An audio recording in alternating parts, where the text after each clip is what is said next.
My name is Max Miller, and today I will be presenting my thesis on modern America's need for a prison reformation. In modern-day America, prisons fail to accomplish their purpose, punishing criminals and making society safer. The prison system is an expensive form of punishment which only rarely fully accomplishes its purpose. This is not only a danger to society, but also possibly hurting inmates through releasing them from violent and harsh living conditions, potentially making them more dangerous once released. The fact is that prisons are very expensive for the United States government, which means it is very expensive for citizens. And the fact that the system does not routinely work is not only unfair to criminals with minor offenses, but dangerous to everyone. In other words, if a system does not adapt for the needs of society, it will be catastrophic, as it will work directly against that society. A functional prison system would deter crime and hold criminals accountable in order to maintain safety and stabilize society. A true example of this is recorded in America's history. Before 1920, alcohol was allowed in the United States, the same as today with an exception of an age limit of 18 instead of 21 in some states. This changed that same year when the United States fully ratified the 18th Amendment, prohibition of alcohol. This was promoted by multiple religious movements. For example, the Anti-Saloon League, which was a temperance group that was highly effective at political pressure, advocated for the prohibition of alcohol. And many churches, both Protestant and Catholic, took a stand with the group for religious reasons, as they hoped it would help deter and reduce corruption, prostitution, and domestic violence, since they viewed alcohol as the main cause. This movement was so popular and effective that by 1916, 23 states had made laws against alcohol, and through much political work, an amendment was passed the next year against it. However, due to the mass demand and unwillingness to obey the law enforcement and prisons were unprepared for the people that they would have to punish. The cause of this was that the government outlawed a common behavior without changing anything else in any major way to help account for this change. This resulted in the 21st Amendment to repeal prohibition. This connects to our need for prison reform because new laws, although smaller than outlawing alcohol, are constantly being passed and enforced throughout America. Despite the fact that the intentions behind prohibition were good and were arguably morally correct, states cannot enforce morality or new laws without the right configuration. Without the right adaptation and configuration of our prison system, proper accountability and rehabilitation is unlikely to occur for inmates. In this essay, certain terms must be defined in order to fully understand and comprehend the argument. The word rehabilitation means to help restore someone fully to normal life after imprisonment. The term incarceration can be put simply as the action of our justice system sending someone to prison. The word inmates can refer to someone who is currently or at a particular time in a prison. And lastly, the word reform means to change something or someone on a large scale and is typically used in a positive manner. The prison system is very expensive and only rarely fully accomplishes its purpose. A lot of inmates see prison as a vacation, only punishing people by expecting them to change, for the most part not actually doing anything to help accomplish this. According to Jen Soering's An Expensive Way to Make Bad People Worse, an essay on prison reform, far too many people are incarcerated and more tax dollars are spent each year on prisons. And Soering argues this with many factual points and statistics to further support and prove this. In July of 2018, inmate Aaron Ernst, a man who was trying to better himself, saw something that he couldn't believe. In Minnesota's St. Cloud Correctional Facility, while everything was normal, like people waiting in line for the phone and getting frustrated, something caught Ernst's eye. Aaron paid no attention to it at first, but after people began celebrating and cheering, Aaron looked and was shocked to see a picture of a dead young man clipped to the front of another inmate's shirt. Apparently, this inmate was convicted of killing the young man because the prosecution had used this photograph. According to Ernst, this inmate was constantly celebrating his criminal behavior, the convict code, and street mentality. Quote, every other word out of his mouth was about beating this or rubbing that, end quote. This was no accident, no punishment. It was a choice to show that he not only enjoyed but embraced the label and life of a criminal. According to Ernst, the scene by the phone line was surreal, and he says this due to multiple young and old inmates actively cheering and supporting the inmate and his picture. Everyone was either offended or cheering. And according to Ernst, this was the wildest, most horrific thing he had ever seen, and in his own words, it was the kind of thing you see that your brain just rejects. Many people are convicted of crimes, kept in prisons for years, then released only to reoffend, sometimes even years later. In Massachusetts, Willie Horton was convicted of first-degree murder after killing a gas station cashier during armed robbery in 1974. He was sent to prison, and though he was not fully released, he was granted a temporary leave for the weekend from prison. Somehow, he chose not to return and instead became a fugitive, escaping to commit many more crimes. These included armed robbery, rape, assault, and home invasion. He was later captured by Maryland police and convicted and received multiple life sentences. These weekend furloughs were programs implemented by Massachusetts in an attempt to help gradually reintegrate prisoners back into society. However, apparently letting prisoners out for days at a time with little to no supervision did not help. This was a lazy attempt by Massachusetts to help prisoners experience life after prison before release. If prisons do not change in any major way, then the money going into them will continue to increase, the people in them, the prisoners in them will remain unchanged, and everything in them, including the facilities and care, will continue to decrease in quality and efficiency. These facts are continually dismissed due to many myths that Soering attacks in his essay. One such myth is that there are no alternatives to prison. However, there are clear other options, such as house arrest, parole, or probation, but these are not for everybody. In 1994, North Carolina introduced what they called community supervision. This has since been refined into post-release supervision, which, when introduced in 1994, completely replaced parole in North Carolina. The difference between parole and post-release supervision is that parole is included in one sentence, while post-release supervision is a time period after release. In order to be eligible for this program, one must not have any Class A violent felonies, which would be life in prison with no parole, and must have served 100% of one's minimum sentence, along with 85% of one's maximum sentence. With Class B1 through Class E felony, the post-release supervision time period is extended to 5 years as opposed to the typical 9 months with a Class F through Class I felony. While the rate of arrest presumably remained constant with this change, the rate of reincarceration actually dropped from 40% to 20%. With this change came significant cost savings, from $23,800 per inmate each year to, at the most, $4,187.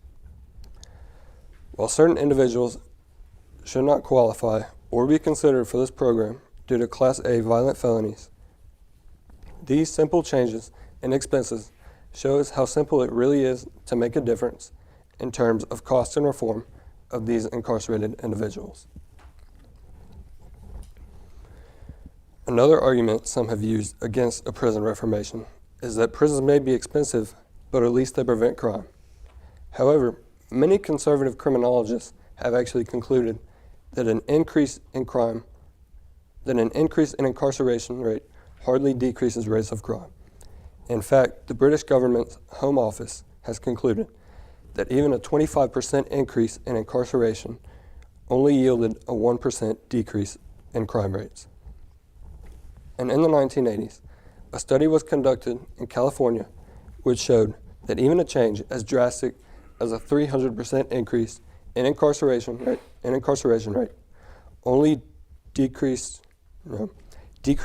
burglaries and other nonviolent crimes substantially, but violent crimes such as murder or rape were affected very little. This now raises the question of why deterrence or longer sentences actually fail to prevent crime. According to Sobering, when examining the mental state, IQ, or conditions of these prisoners, it was found that criminals were either too crazy, too drunk, too high, too uneducated, too unintelligent, or too young to fully comprehend what they were doing at the time they broke the law.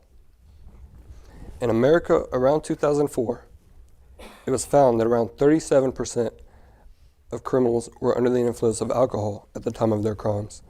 33% were under the influence of drugs at the time of their crimes. About 38% were male aged 15 to 24, and interestingly, the average inmate's IQ score was found to be significantly lower than the average person's, by about 8 to 10 points. While this should not invalidate the crime, it at least provides insight as to why deterrence, longer sentences, or making incarcerated life even more extreme would fail to prevent crime. To further explain the increasing prisoner rates, Sobering explains what he calls the perpetual prisoner machine. Simply, it explains that in the United States, 625,000 inmates are let out of prisons each year due to release or probation. Out of these, 165,000 commit technical violations and are sent back to prison because they violated their agreement. 158,750 are ex-convicts who commit new crimes, along with around 300,000 new first-time prisoners. These numbers show a substantial amount of criminals and actually go back to prison, about 50%. And these numbers not only prove that at least half the time criminals remain unchanged, but that their crimes are also not prevented. In 2014, Mississippi, attempting to combat not only overcrowding and lack of room in its prisons, but also incarceration of inmates on drug charges, attempted to implement its own prison reforms. Mississippi passed House Bill 585 in order to cut overall prisoner costs, lower the total number of inmates in the prisons, along with investing money into drug recovery programs for work outside of prison and supporting rehabilitation along with their reentry. Part of this bill was to provide identification cards to help release inmates in finding a job or a home. These cards required a birth certificate and social security card, which proved difficult for some offenders, but was useful to many nonetheless. These reforms worked for a time, producing savings which should have been put back into the rehabilitation programs or drug treatment, but instead, Mississippi decided to put the money into tax cuts. Because of this, following 2014, Mississippi's main reforms have simply had less money and effort going into them, which has resulted in half as many correctional officers in 2019 than 2014, nearly without mental health and addiction counselors, and very few work trainers. These ID cards, as of 2019, are nearly never provided in order to help these inmates in finding a job or home after prison. And from this, many inmates on parole or probation have committed more technical violations and are sent back to prison, causing the prison population to steadily rise back up.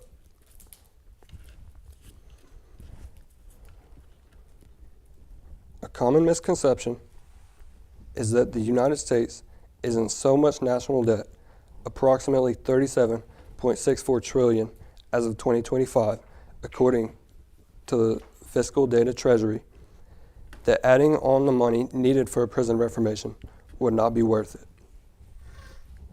Simply, when looking in the short term, this is true, as a prison reformation would cost great amounts of money. But when looking in the long term, it would decrease the amount of money needed for these inmates to stay in prison, along with decreasing the amount of inmates in the prison. So in the long term, it is more cost effective for prison reformation. Lastly, a big concern is that implementing these prison reforms would cause society to be less safe, because these prisons would be less focused on punishment and more focused on these rehabilitative programs. What society needs to do is find the perfect middle ground with both punishment for these crimes along with reintegration and rehabilitation programs. Because while with no punishment, criminals would not be afraid of prisons, the opposite is true, and without rehabilitation, these criminals would still remain unchanged and likely wind up back in prison.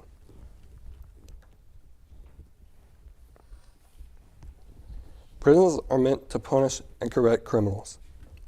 While the punishing part is abundant and done throughout American prisons, the correction part is often forgotten. And with that, too much punishment without correction leads to the opposite effect than is intended.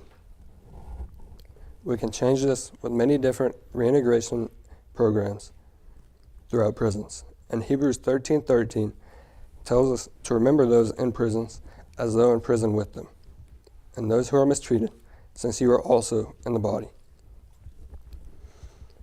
We are to always love others and care for them despite the harm they have done to us and society. And one of the most powerful things one can do is to forgive those who have harmed them. And we should aim to do this in many different ways. In this case, a prison reformation. Thank you.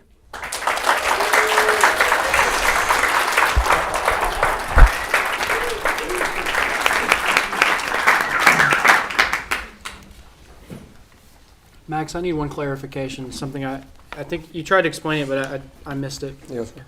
Can you tell me the difference between a post-release supervision and a parole? So parole is when, these inmates will have parole officers and help them stay on track to get back into society. Yeah, and they have to check in periodically. Yes, Yeah. but that's included in the time period of the prison sentence. Oh, I see. And post-release supervision starts after their release. I see. And from what I found, it's pretty much the same things. There may be some minor differences, but I don't remember exactly. So were you arguing that we should reduce parole and increase post-release supervision? Yes, sir. So people shouldn't get out early on parole as often, is what you're saying? Okay, Yes. thank you. Oh, and I'd like to open the floor for questions to the judges. Oh, I'm sorry. That's on me. I jumped ahead. So Max, in your concluding paragraph, you reference Hebrews 13:3. Yes, ma'am. And it talks about continuing to remember those in prison. And I feel like that was probably referencing persecuted Christians that were in prison at the time. So how do we justify that scripture for what you're using it as here?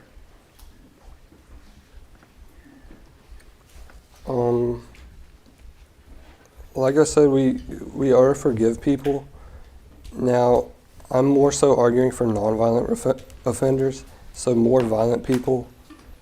My personal opinion is someone like Jeffrey Dahmer, who Bailey mentioned earlier. He should have never been able to get out.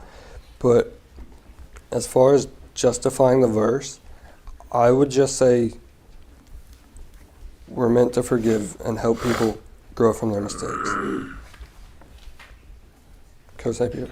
Yeah, you're talking about rehabilitation programs. What do you think would be more effective? What type of programs would be more effective to help them with rehabilitation?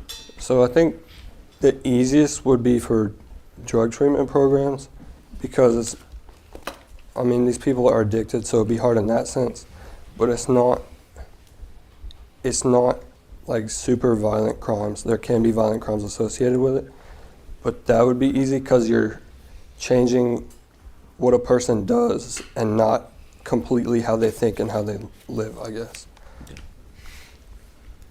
Mr. Davis. Thank you, Max. You know what percentage of prisoners, long-term prisoners, are nonviolent versus violent, approximately? I don't know, sir. Because it seems like the prison conditions frequently are harsh, and I mean, it's not like PCA. There's not like smiles going on the hallways or whatever. Yeah. And so it seems like nonviolent criminals are in an environment where they're probably being formed in bad ways. Right. And I'm just curious if you gave any thought to that as you were doing your research and writing this paper. So I remember, I think it's in my paper, but it's not in my presentation. About a third, half of released inmates get rearrested, and a third go back to prison. And with the nonviolent criminals, I do kind of touch on that I think that makes them more violent in a prison system, where like if you sell drugs and you're with someone, like your cellmates with someone who killed multiple people, that would make you more violent and more prone to not easily be reintegrated back into society. Thank you. I appreciate that. Thank you. Yes. Max, it seems like you referenced this talking about drug rehabilitation system or programs. It seems like part of the solution is not inside the prison system, but outside the prison system potentially. Are there any ideas that you have or that you came across that how to solve this problem can come from outside the prison system? Programs, ideas, things that are helpful to help bring this reform that's not inside the system? One idea is there's obviously visitation in prisons, but I think if criminals could see their families more, then it would help them remember what they're trying to get out for and change for. That's one idea. If I think of any others, I'll come back to you. And I guess along those lines, just this is, I guess, a personal curiosity. Did you come across any significant ways that the church has been part of the solution to this, or that the Christians have helped to tackle this issue or been involved in this issue in your research? So in my research, I haven't, but I was talking to one of my tennis coaches last week, and he said their church has gone up to one of the main prisons around here and done stuff, just interacted with the prisoners, giving them things, and just showing them love that most people wouldn't. And I think that can help them. It can help most people, and I'm sure other churches do that as well. I guess another way to ask that question too, that's good that you kind of got that firsthand information about that, but another way to ask that would be what suggestions you would have for individual Christians or groups of Christians that they could be helpful, like prescriptive, like what could you tell any Christian, like, hey, this is a way you could be involved in helping to solve this problem?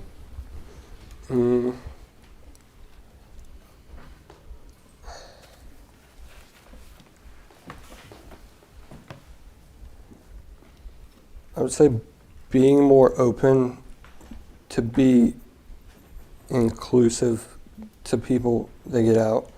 I understand there are risks associated with giving jobs to people with criminals, but a lot of them struggle to find a job and a home. That's how ID cards that Mississippi provided and helped them.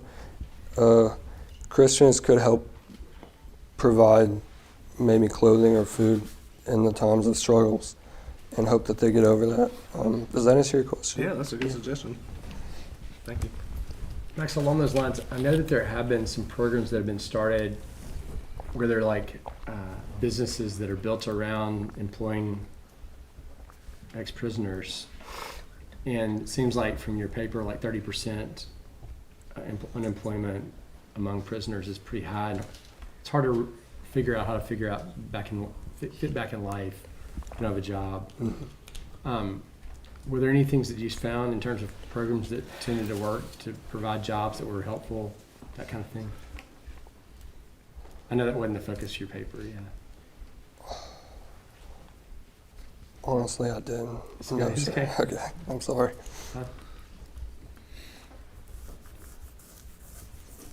Max, have you looked into any of the prisons in Louisiana and see how they kind of run their systems or anything? Any of the jails here? The one that I was talking to my coach about, he said that they're implementing more like rehabilitation programs. Okay. And how do you feel about like the job training and stuff, like teaching skills and trades while they're in prison? How do you think they should be able to, where that money should come from to help train these incarcerated persons? So you're asking me how can they do that, or do I Do agree you with support that? And I mean, you mentioned in your paper, like trying to Yes. train in skills and trades. I think that's a very effective way to train people for work outside of prison, because that's a good skill to have, and it's way easier to find a job after prison if they have those skills for work outside of prison.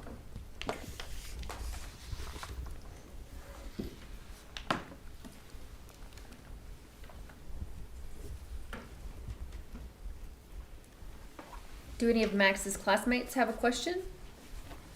Or anybody in the audience?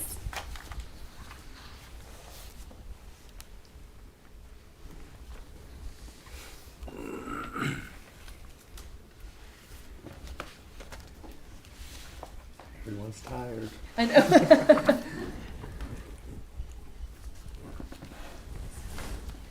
What was your favorite thing about researching this topic?